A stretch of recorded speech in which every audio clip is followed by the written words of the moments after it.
చిరంజీవి వశిష్ఠ దర్శకత్వంలో విశ్వంబర అనే socio fantasy చిత్రం చేస్తున్న సంగతి తెలిసిందే.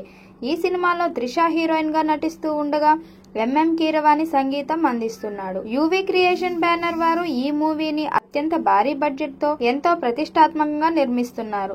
ఇకపోతే ఈ మూవీని స్టార్ట్ చేసిన తర్వాత ఈ సంవత్సరం సంక్రాంతి పండుగ సందర్భంగా జనవరి 10వ తేదీన విడుదల చేయనున్నట్లు మేకర్స్ అధికారంగా ప్రకటించారు. కానీ కొన్ని కారణాల వల్ల వాయిదా పడింది. ఇక ఈ చిత్రం నుండి మొదటి పార్ట్ ను రిలీజ్ చేస్తారని సమాచారం. ఎంఎం కీరవాణి అద్భుతమైన మాస్ పాటను రెడీ చేశాడట. దాంతో ఈ పాట మీద అంచనాలు భారీగా ఉన్నాయి. ప్రస్తుతం ఈ సినిమాకు సంబంధించిన ఓటీటీ అమ్మకానికి సంబంధించిన సంప్రదింపులు కూడా జరుగుతున్నట్లు, దాని ప్రకారం చూస్తే ఈ మూవీని జూన్ లేదా జూలై నెలలో విడుదల చేసే ఆలోచనలో మేకర్స్ ఉన్నట్లు ప్రస్తుతం వార్తలు వస్తున్నాయి. ఇకపోతే ఈ మూవీపై మెగా అభిమానులు భారీ అంచనాలు పెట్టుకున్నారు. మరి ఈ సినిమాతో చిరుకి ఏ స్థాయి విజయం దక్కుతుందో చూడాలి. మెగాస్టార్ చిరంజీవి చివరగా బోలా శంకర్ అనే సినిమాతో ప్రేక్షకుల ముందుకు వచ్చారు.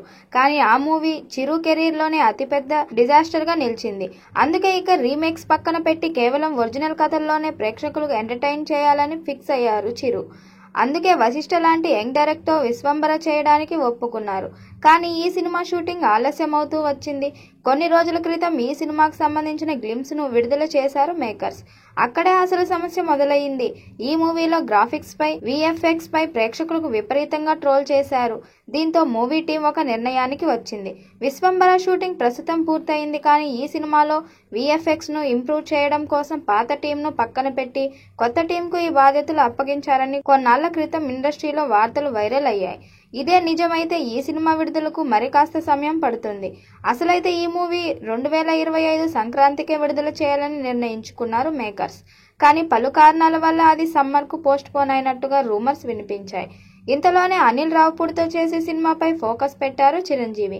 దీంతో అసలు విశ్వంబర పరిస్థితి ఏంటి, రిలీజ్ ఎప్పుడు లాంటి అనుమానాలు ప్రేక్షకుల్లో మొదలయ్యాయి.